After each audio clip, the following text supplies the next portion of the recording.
그러니까 여러분 혹시 박지성 선수 아시나요?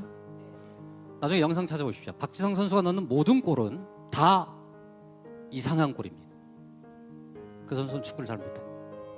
엄청 노력했어. 그 선수가 나중에 밝힌 얘기인데요. 쉬는 시간에 자기는 꿈꾼대. 페널티 박스 왼쪽에서 내가 공을 잡으면 어디로 찰까? 가운데서 잡으면, 저쪽에서 잡으면, 날라오면. 이걸 하다 보니까 자세가 다 흐트러지고요. 멋있는 골이 아닌데 결국 골이 돼. 손흥민 선수는 좀 다릅니다. 이 선수가 넣는 골은 다 가볍게 들어갑니다. 손흥민은 선천적인 자리를 좀 가졌고 박지성은 정말 의지 한국인인데 그래서 그 연습이 필요합니다.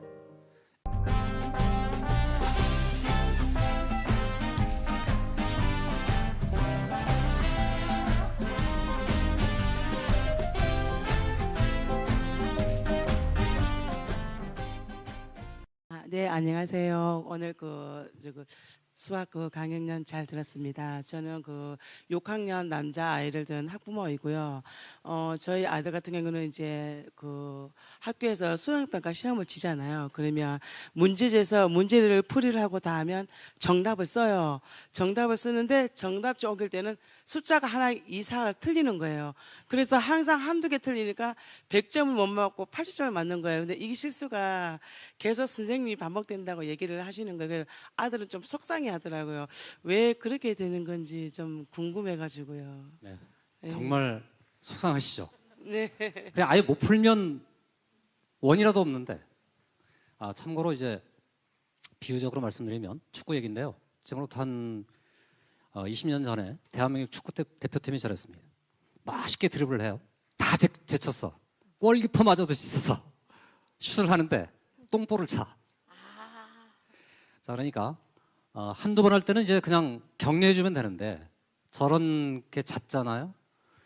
아마도 애가 조급해졌을 수 있습니다. 공부를 잘하는 친구들 중에 수능 시험을 보면 98점 맞는 애도 있거든요.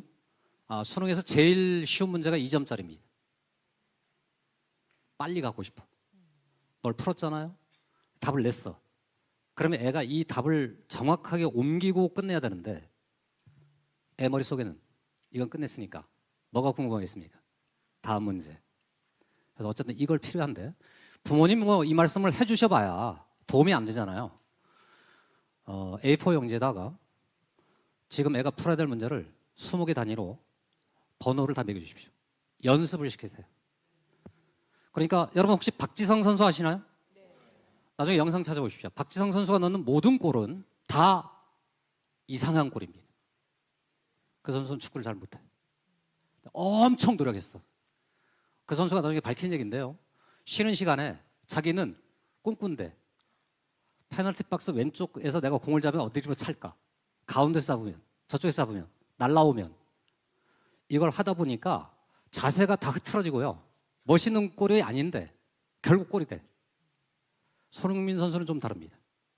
이 선수가 넣는 골은 다 가볍게 들어갑니다. 손흥민은 선천적인 자리를 좀 가졌고 박지성은 정말 의지 한국인인데 그래서 그 연습이 필요합니다.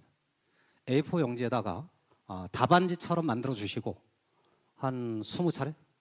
20번 정도 20번 정도 자기가 풀고 답 옮기는 연습을 시켜주세요. 네, 그러면 아마 20번 정도면 충분히 애가 깨닫고 개선이 될 것 같습니다.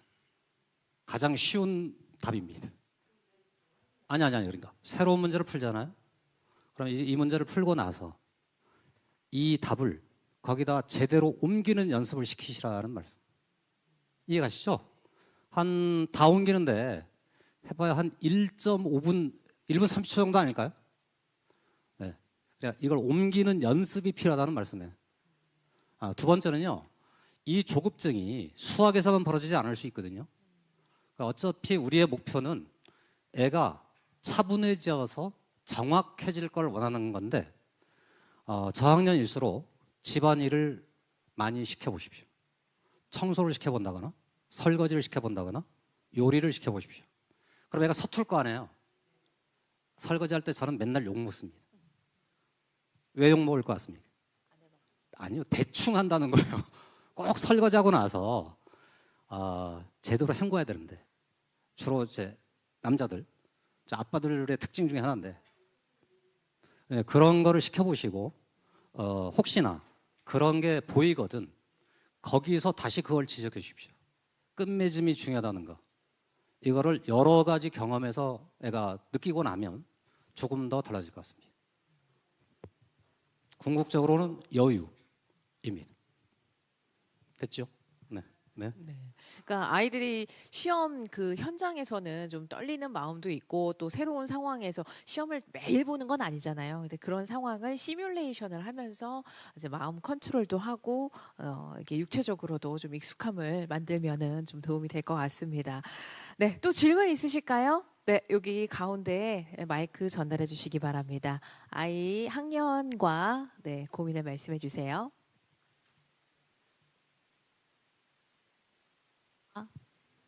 네, 안녕하세요. 초등학교 2학년 학생을 둔 학부모입니다. 다름이 아니고 아이가 기본 개념에 충실해서 문제를 풀고 있기는 한데 키포인트를 스스로 못 잡아내더라고요. 현재 조금 유명하다는 수학학원을 다니고 있는데 혹시 수학 스킬을 배워와서 그러나 싶기도 하고 그게 많이 고민으로 남아 있습니다. 초등학교 2학년. 혹시 옆에 네. 주인공? 아, 반가워. 안녕. 일단 어머님을 약간 야단쳐 드리는데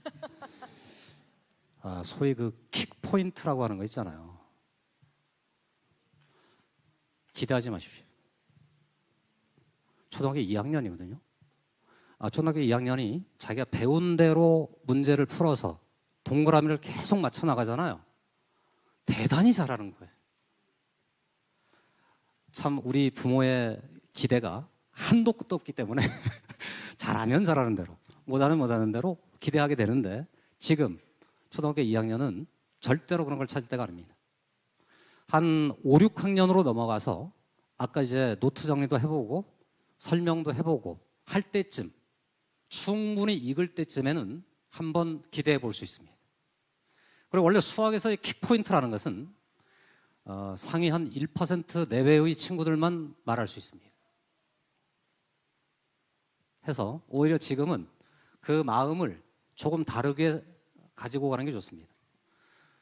초등학교 특히나 저학년인 경우는 수학에 너무 많은 시간을 들이지 않게 하는 게 좋습니다. 시간이 남는다면 오히려 뭐 자연 환경을 가든 도서관을 가든 무슨 전시회를 가든 이런 다양한 경험을 시켜주는 것이 아이가 오래 이 체력을 가지고 갈 수 있는 길이라는 거, 이 점을 다시 한번 말씀드리고 소위 킥포인트는 저 같은 사람이 찾는 것이다. 즉 그건 선생한테 요구할 것이지 아이한테 요구하지 마시라는 거. 되셨죠? 감사합니다. 자, 우리 행사를 진행하기 전에 저희가 좀 사전 질문을 미리 받았어요. 그래서 사전 질문 보시면서 나도 좀 공감이 된다. 아니면 거기서 좀 더 나아가는 질문을 하고 싶다 하시는 분들 준비를 해주시면 좋겠습니다. 먼저 카카오톡으로 여러분의 이해를 돕기 위해서 한번 준비했는데 다음 질문 카톡으로 보도록 하겠습니다. 안녕하세요. 저는 중학교 1학년 남학생 엄마입니다. 최근 아이와 수학 때문에 많이 싸웁니다. 저런, 혹시 아이가 수학 공부를 게을리하나요? 아니요. 딱히 게을리하지도 않아요. 수학학원에서 수업을 듣고 집에 와서 숙제까지 열심히 풀고 막힘없이 푸는 편이에요. 그런데 막상 채점하면 우수수 비가 내립니다. 아이도 속상하겠네요. 아이는 뭐라고 얘기하던가요? 아이는 실수했다고 얘기해요. 실수도 실력이라는데 대체 어디서부터 잡아줘야 할지 모르겠어요. 진도는 잘 따라가고 있다고 하던가요? 학교와 학원에서는 진도를 잘 따라가고 있다고 하긴 했어요. 다만 개념은 잘 이해하는 것 같은데 문제풀이를 하면 많이 틀린다고 하더라고요. 너무 어려운 수준의 문제를 풀고 있는 건 아닐까요?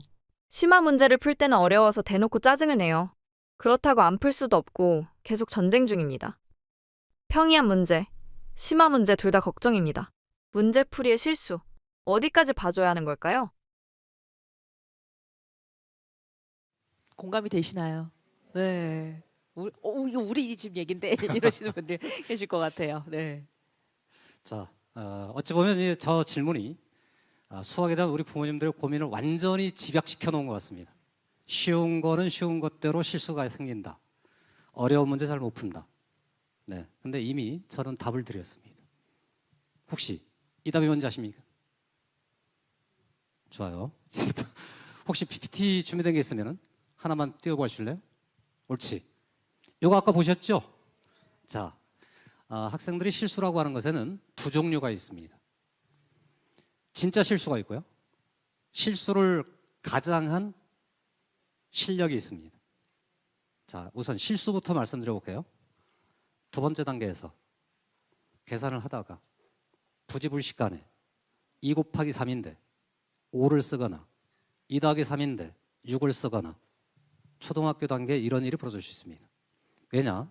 2, 3은 얼마죠? 2라는 암기된 내용하고 지금 본 그 두 숫자가 여러 복잡한 과정을 거치다가 좀 지쳐갈 때쯤 2, 3이 딱 들어오잖아요? 자동 반응합니다. 이건 실수입니다. 여유를 가질 필요가 있다. 다음, 어떤 문장을 중학생 정도가 되면 이젠 긴 식을 만나게 돼요. 이 식에서 이항할 때, 동리항끼리 계산할 때 길어지기 때문에 이걸 옮길 때 벌어집니다. 저는 그런 과정을 고등학교 1학년 때 어마무시하게 겪었습니다. 해서 왼손가락의 도움을 결국 만들어냈습니다. 포커싱을 하는 겁니다. 여기 연필을 잡았죠. 저쪽 위에는 눈으로 그냥 보잖아요. 그럼 저걸 이쪽으로 건너오게 해야 되는데 올 때 정보가 노이즈가 생깁니다. 이 손가락으로 내가 옮기고 싶은 곳을 찝습니다. 그럼 이거 하고 연필 심하고 두 곳으로 내 시선을 모읍니다. 그리고 그때 내 풀이 속도를 0.8배속으로 늦춘다. 이런 연습을 했더니 제가 되더라고.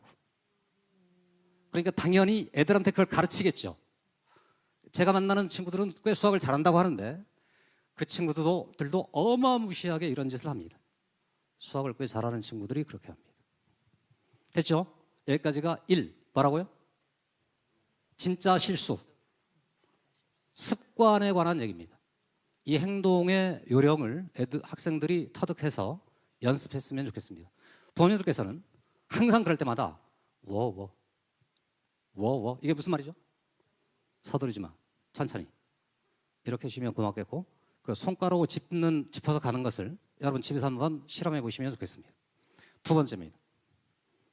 진짜로 실력인데 실수라고 가져가는 경우가 있습니다. 자, 주로 이제 학원을 보내다 보면은 학원에서는 숙제를 잘해가. 그래서 모범생이 돼. 일주일마다 치르는 형성평가라는 게 있는데 그건 꽤 잘해. 한 달 단위로 치르면 비가 내려.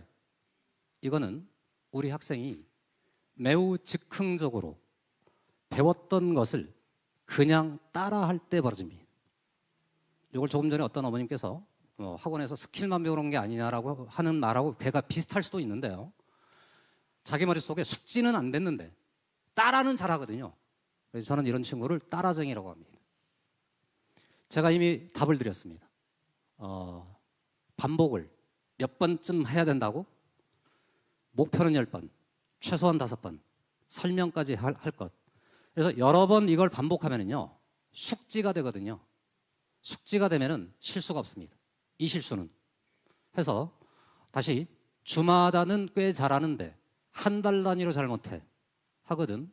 개념 노트를 만들라고 해주시고 반복을 여러 번 시켜주시고 그러면은 숙지되어 있으니까 그런 실수는 덜어집니다.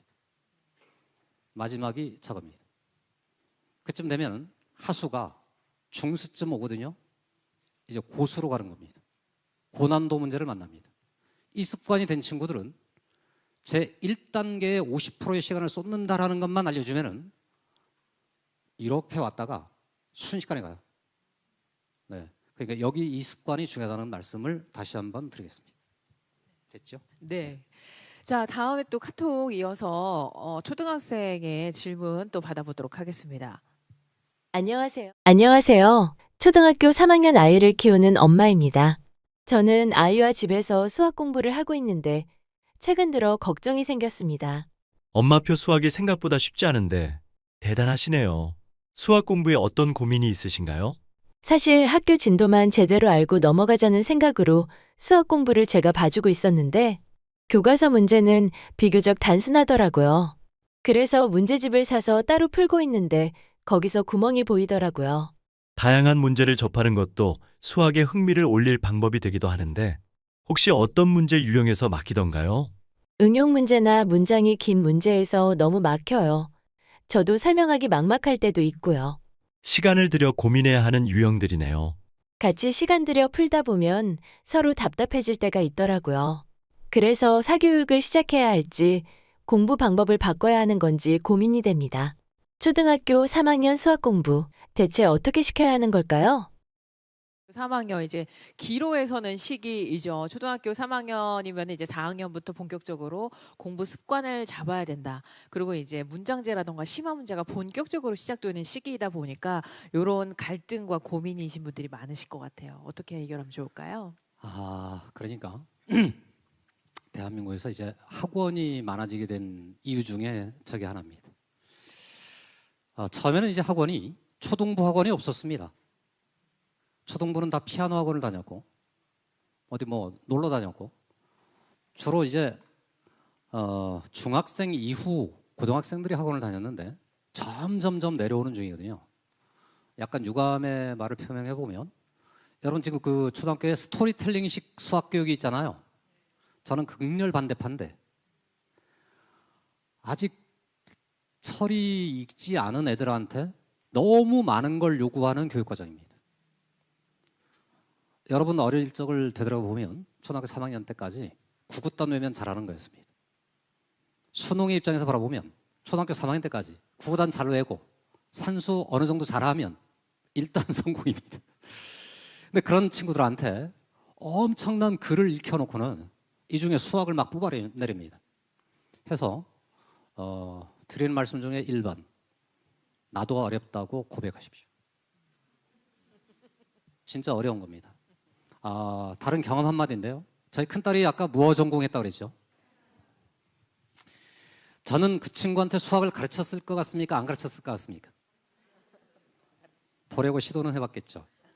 몇 학년 때 포기했을 것 같습니까? 4학년 때 포기했습니다. 우리 집 그 큰아이가 이런 말을 하더군요. 아빠, 왜 그렇게 못 가르쳐? 내 방식대로 가르친 거거든요. 그 방식대로가 아니고. 그래서 초등학교 학생들을 가르치려는 부모님은 반드시 공부를 다시 하셔야 돼요. 교육과정이 어떻게 설계됐는지를 공부하시고 그 방법을 따라가서 설명해 주셔야 아이한테 칭찬받습니다. 네, 사교육 얘기가 나와서 이제 질문을 드린데요. 저는 이제 고1 자녀를 두기도 했고 이제 중2 자녀를 뒀어요. 제가 어릴 때 제가 촌에 살았고 애들도 촌에서 키워서 큰아이가 고등학교 오면서 제주시로 이사를 왔거든요. 그래서 학원을 거의 보내보진 않았고 거의 학교 근처에 있는 뭐 외국어 학습관이라 이런 데를 좀 활용해서 키웠는데요. 와 보니까 학원이 필요하다고 생각해서 보내려고 하니까요. 보낼 곳이 없어요. 왜냐하면 이미 좀 많이 진도를 뺀 상황이라 받아줄 수 없다. 큰아이는 이제 그런 얘기를 들었고 그래서 중2인 얘를 어떻게 하는 게 맞는 건지 되게 고민스럽거든요. 그래서 지금 독서실에서 공부하고 있는 애를 빨리 여기 와라 해서 택시 태워서 지금 신제지에서 여기 날라온 거예요. 아까 방금. 그래서 좀 얘기를 들어봐라. 이제 선생님의 얘기를 듣고 어떻게 하는 게 진짜 수학을 잘할 수 있는 방법인지 그렇게 하고 싶은데 지금 얘기를 듣다 보면 뭔가 학원의 도움을 받기는 해야 되는 건가 이 생각이 들긴 하거든요. 근데 현실적으로 조금 어떤 게 맞는 건지를 잘 모르겠어요. 큰아이가 중3일 때가 고등학교 과정을 중3 1학기 과정이랑 고등학교 과정이 매칭이 잘 돼서 그 과정이 끝나면 바로 고등 과정을 들어가야 된다 이런 얘기를 많이 들었었거든요. 그래서 우리 아이 둘째 같은 경우는 어떻게 하는 게 가장 좋을지 그 의견을 좀 듣고 싶습니다. 자, 그러면요. 일단 뭐 우리 친구한테 환영한다는 말씀을 드리고 박수 한번 주시죠.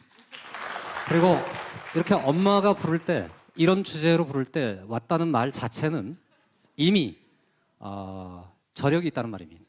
칭찬드립니다. 네? 자, 그러면은 우리가 도움을 받을 수 있는 것 중에 인터넷 강의라는 것도 있지 않습니까? 그죠? 자, 그러니까 공부의 방식에는 독학이 있습니다. 저처럼 책 한 권 들고 나 혼자 텍스트를 다 읽는 거죠. 어마어마한 시간을 요구합니다. 두 번째가 있습니다. 인터넷 강의라는 게 있습니다. 언제든 켜서 볼 수 있는. 그죠? 여기에는 어쨌든 우리가 심적으로 하건데 그거는 사교육이 아니라고 생각하잖아요. 인터넷 강의는 사교육이라고 생각하지 않으시지 않으십니까? EBS 강의면. 그래서 사실은 이 개념도 우리가 너무 격하게 그을 개념은 아닌 것 같습니다. 학교 수업을 제외하고는 다 보조 학습들입니다. 그걸 사교육으로 듣느냐, 공적 체제로 듣느냐의 차이일 뿐입니다. 그러면 인터넷 강의를 통해서 내가 해결할 수 있다. 나는 이게 최선이라고 생각합니다. 이러면 진짜 사교육에 덜 의존할 수도 있고 그 인터넷 강의의 컨텐츠가 잘 풍부하게 돼 있고 내 질문에 실시간으로 답을 해주면. 그래서 주로 선행학 학습 용도로는 제가 가장 많이 추천하는 것이 심지어 저 동네에 있는 친구들한테도 EBS 강의입니다. EBS 강의의 특징이 있습니다. 쉽습니다. 친절합니다. 그러니까 빨리 볼 수 있습니다. 선행이라도 1.2배속 청취가 가능합니다. 해서 그런 강의로 대신에 완성도를 선행학습일 때는 완성도를 막 7, 80%로 기대하지 마시고 저기는 낯선 거를 해결하기 위한 과정이기 때문에 대략 한 50% 정도만 이해해도 선행학습으로서는 의미가 있다는 겁니다. 주로 중학교 3학년 내용하고 고등학교 1학년 과정은 거의 싱크로율이 높습니다. 그래서 중학교 3학년 과정을 밟고 있잖아요. 그러면 고등학교 1학년 과정을 해보는 게 좋습니다. 그냥 1학기 거 1학기 거대로 그렇답니다. 여기에 실수가 있으면 여기도 실수가 있습니다. 그 다음 복수수가 있습니다. 2차 함수가 있으면 2차 함수가 있습니다. 2차 방정식, 2차 방정식이 있습니다. 그래서 중학교 3학년 때는 이게 가능할 수 있다. 그리고 선행학습에 너무 성취도를 높여 기대하지 마시라. 조금 낮추면 할 수 있고 그러니까 인터넷 강의로도 충분히 가능하고 EBS 강의도 가능하다. 되시죠? 다만 자기주도가 어느 정도 되냐가 관건인데 EBS 강의를 들으려면 반드시 책상 앞에 뭐가 있어야 될 것 같습니까? 청취할 시간이 무슨 요일 몇 시부터 몇 시까지가 정확히 있어야 됩니다. 그러니까 대한민국 사교육 학원이 가진 효능감 중에 하나는 시간을 찍어주는 거예요. 몇 시에 어디로 와라. 이때부터는 뭘 해야 된다. 이것이 혼자 계획표가 된 채로 지켜질 수만 있으면 저는 학원을 다니는 효과에 50%는 했다고 생각합니다. 그래서 아까 보셨죠? 초중등 뭐가 필요하다고? 동그라미. 사발 엎어놓고 그랬던 기억이 있으시죠? 네, 그래서 몇 시부터 몇 시까지 이게 분명해질수록 훨씬 효율성이 높습니다. 네, 실제로 서울대학교 그 합격한 학생들의 90% 이상의 그렇게 계획표, 스터디 플래너를 썼다고 해요. 계획을 세우고 또 중요한 거는 내가 이 문제를 푸는데 또 이 과목을 공부하는데 얼마만큼의 시간이 걸렸는지 이제 그게 메타인지로 본인이 파악이 돼야 인강을 하면서도 내가 이 정도 시간을 할애하면 되겠구나. 이렇게 문제풀이에 시간이 보내면 되겠구나. 이걸 파악할 수 있을 것 같아요. 우리 학생 이해됐어요? 네. 화이팅 하시기 바랍니다. 여러분 격려 박수 한번 박수로 주실래요? 격려 좀 해주시기 바랍니다. 저는 그 중3 아이를 두었고요. 학교마다 그 수학 교과서로 수업을 하고 있는데 진도나 내용은 다 비슷할 거라고 생각을 하고 있어요. 근데 이제 학교마다 수학 수업이나 이제 시험 난이도가 다 다르다 보니까 이제 이제 본의 아니게 뭐 학교나 학생이나 선생님들을 저희들이 평가하게 됩니다. 그리고 또 시험을 보고 나면 안정적인 점수여도 좀 이제 안심이 안 되거든요. 그러다 보니까 이제 고등학교를 진학을 하려면 이제 어디로 보내야 될지 잘 모르겠고 또 아이가 진로를 선택할 때 때 이제 도움될 수 있는 방법이나 조언을 좀 알고 싶어요. 죄송합니다. 지금 몇 학년이라고 했죠? 중학교 3학년입니다. 중3. 우선요, 우리 부모님들한테 이 기회에 꼭 미리 잠깐 드리고 싶은 말씀이 있습니다. 제가 아까 이제 처음 부분에 부모님들이 여유를 일단 가지셔야 된다. 조바심이 많아져 가면 갈수록 학생하고의 갈등이 나타날 겁니다. 그래서 심지어 아버지가 나타나야 될 장면도 말씀드렸습니다. 관찰을 하셔야 되고 분석을 해봐야 되고 이걸로 대화를 해봐야 됩니다. 자, 그러니까 고등학교마다 시험의 난도가 서로 다르겠죠. 대학은 이걸 알겠죠. 알까요, 모를까요? 안다고 뻥을 깝니다. 어떻게 알아요, 이걸? 그 사람들이 이 학교에 와서 시험을 쳐봤나요? 근데 이게 세상에는 이렇게 알려져 있죠. 무슨 자사고 유리하다, 외고 유리하다. 왜냐? 커리큘럼에 이 개설된 과목들이 화려하기 때문에 그럴 거라고 기대합니다. 제가 제주도에 몇 차례 와서 강연들을 해봤는데요. 제주 1고를 가서 과학 중점반의 커리큘럼을 다 한번 봐봤습니다. 자사고보다 화려합니다. 그러니까 우리 아이가 갈 수 있는 고등학교에 그 개설되는 과목을 다 공개되어 있거든요. 다 볼 수 있습니다. 충분히 그런 노력들을 하고 계시다는 거. 그래서 이과 쪽으로 가는 친구면 과학 중점반이 있는 학교에 도전해 보시라는 말씀을 드리는데, 다만 여기에는 이런 게 있습니다. 우리 애가 잘하면 도전이 되겠죠. 근데 우리의 걱정은 그잖아요. 아주 잘하는 건 아닌데, 그럼 우리 애를 잘하는 학교에 보내서 세게 키울 건가? 상대적으로 우리 애가 가면 거의 상위권이 될 만한 학교로 보내서 서류도 잘 만들고 해서 좋은 대학을 보낼 거란가라는 갈등을 하게 됩니다. 맞습니까?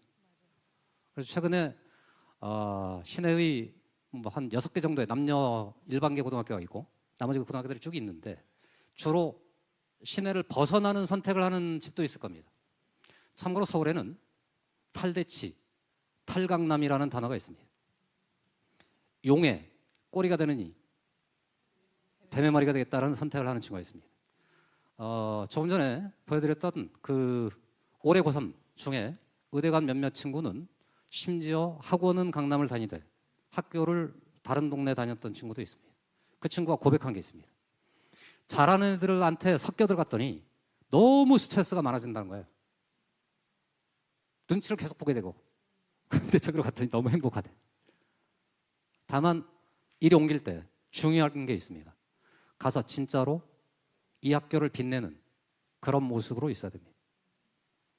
그래서 두 가지 경우가 있습니다. 1.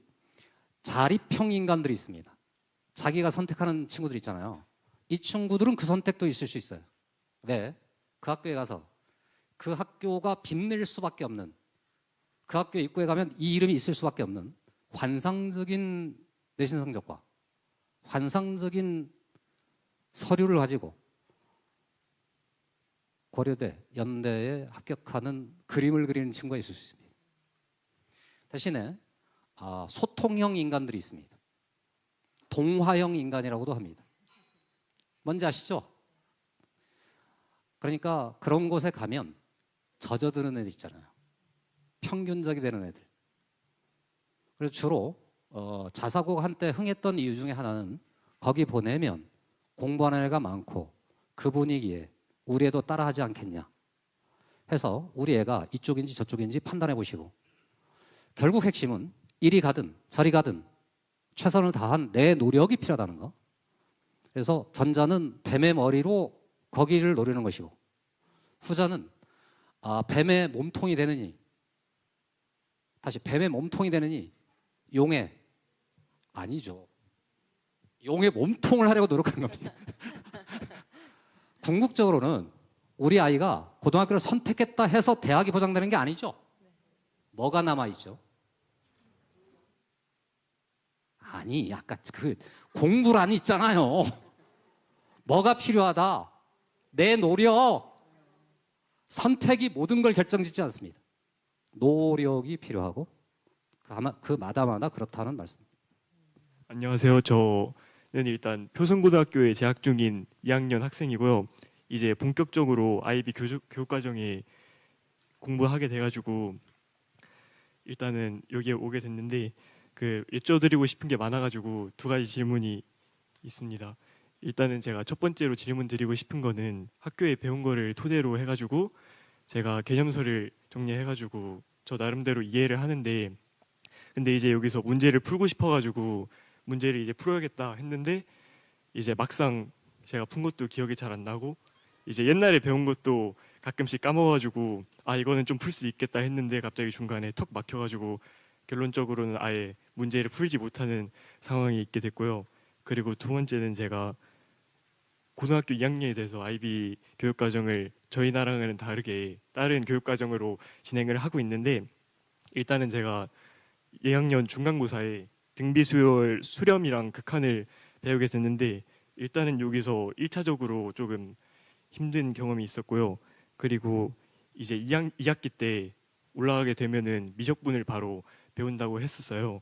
그런데 이게 제가 워낙에 수학을 막 잘하는 것도 아니고 그냥 노력으로 조금 해보고 싶다 했었는데 이게 그냥 갑자기 저희 나라랑은 다르게 조금 자료도 부족하고 문제도 풀기도 어렵고 선생님한테도 이제 여쭤보기에는 제가 시간적으로도 여유가 없다 보니까 일단은 조금 부족한 부분이 많은 것 같아가지고 여쭤보게 되었습니다. 좋습니다.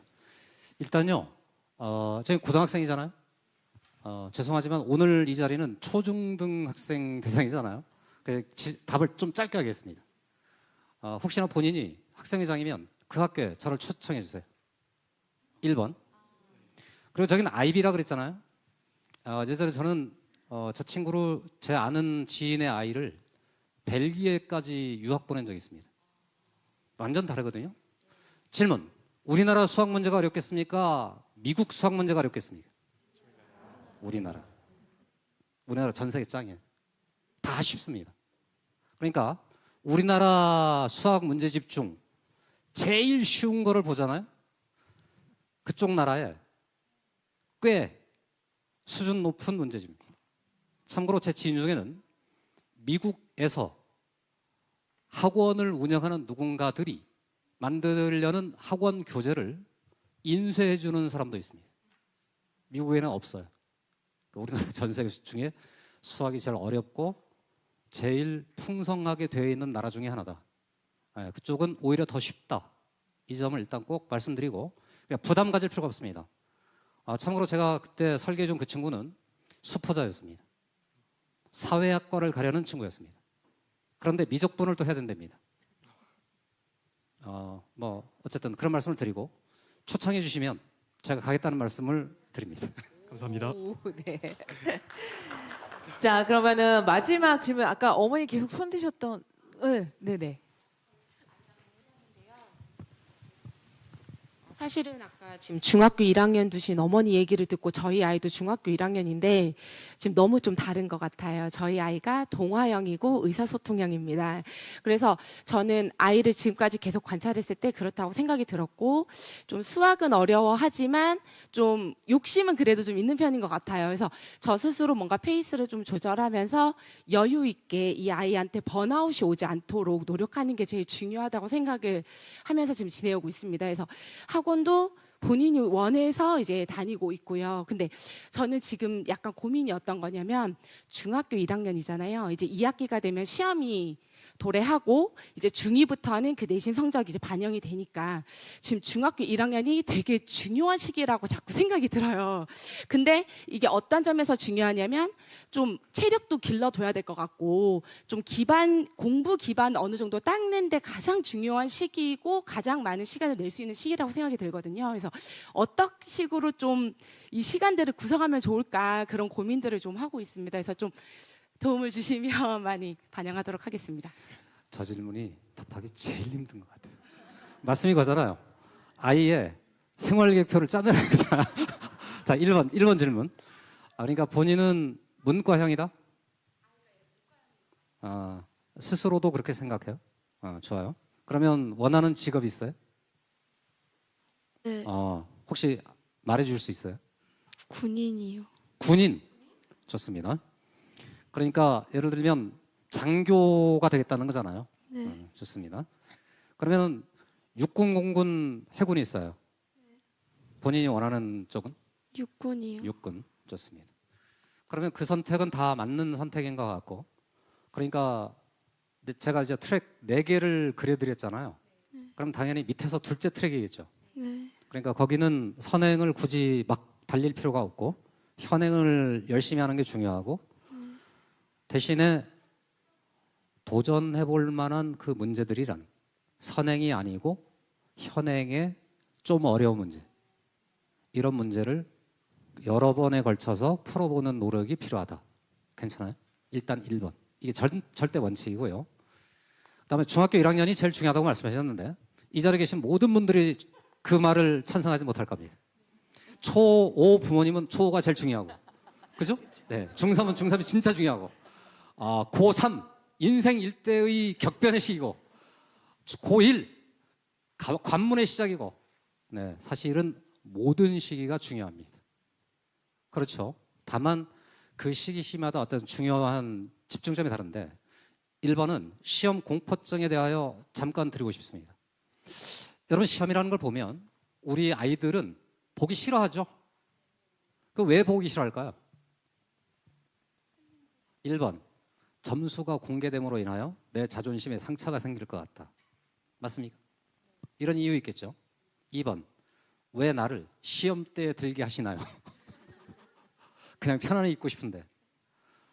자, 여기에 우리 학생들한테 드리고 싶은 말씀이 있습니다. 잘 보세요.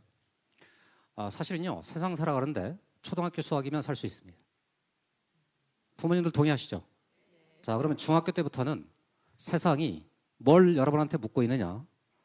당신한테 이 세상의 운영권을 맡겨드려도 우리는 편안하게 살아도 되나요? 라고 묻는 겁니다. 다시 한번요. 군인이 된다 하셨잖아요. 그러면 저 친구한테 이 나라의 안보를 맡기고 우리는 평화롭게 살아도 되나요? 에 대하여 저 친구가 만일 네 했어요. 그럼 저 친구한테 우리는 충분한 급여를 줄 용의가 있습니다. 저 사람한테 명예를 달아줄 수도 있습니다. 그러니까 뒤집어 말하면 우리 학생 여러분들 중에 그래도 내 목표가 있어. 그럼 여기는 반드시 그게 있다는 겁니다. 책임. 멋진 사람이 돼야 되는 책임. 지난 겨울 우리는 이 책임을 다하지 못하면 이 사회가 얼마나 고통스러운지를 경험했습니다. 그리고 지난 6월 초에 드디어 우리 손으로 어느 정도 정상화를 시켜나가고 있습니다. 저는 교육자인데요. 3년 전에, 2년 전에 정말 자존심의 상처를 받았습니다.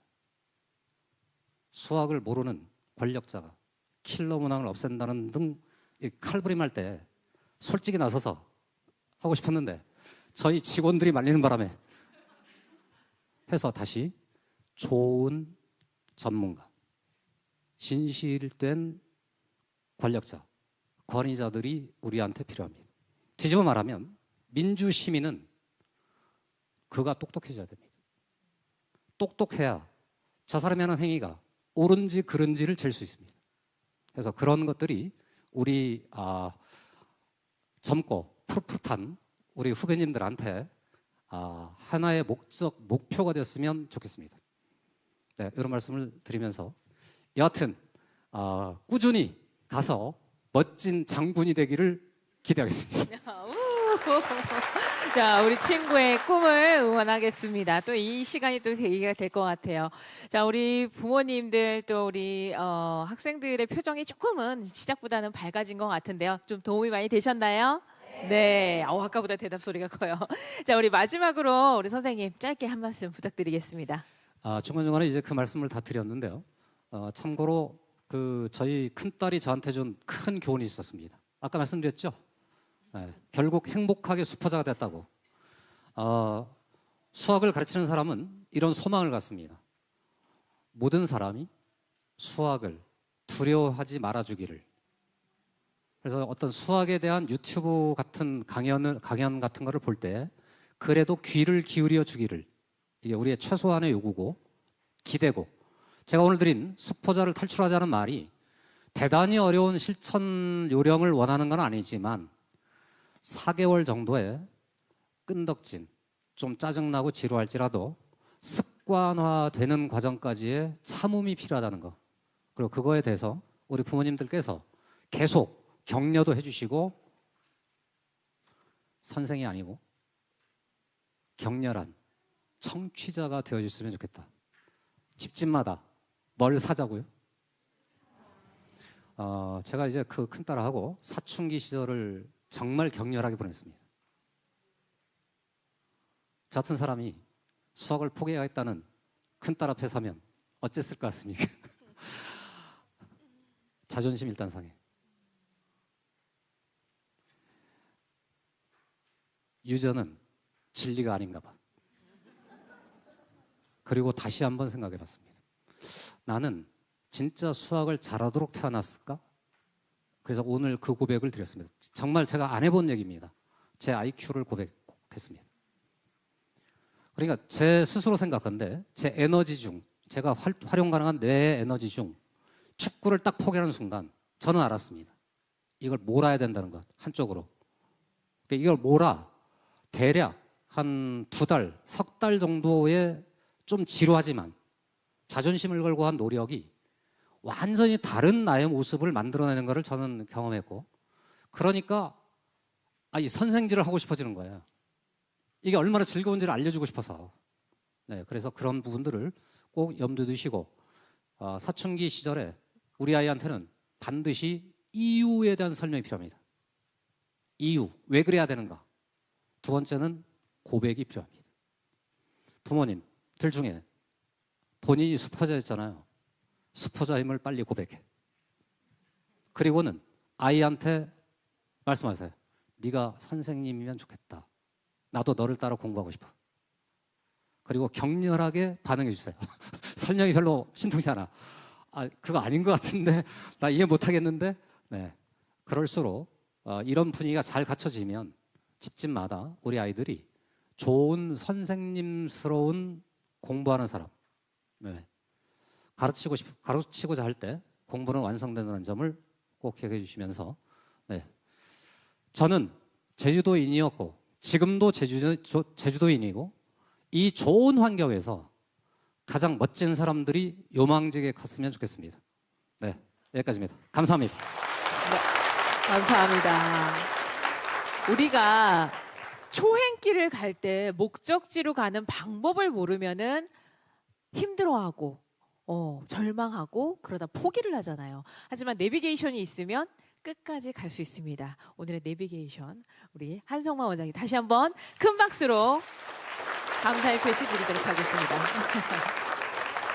자, 오늘 끝까지 함께 해주신, 그리고 저희가 생각했던 것보다 학생들이 정말 끝까지 앉아주셔서 우리 학생들 너무너무 기특하고 여러분의 미래가 밝습니다. 이미 수학하고는 이제 친구가 되고 고수의 길에 들어섰으니까 여러분의 밝은 내일, 그 수학의 고수 기원하도록 하겠습니다. 끝까지 함께 해주신 여러분 감사합니다.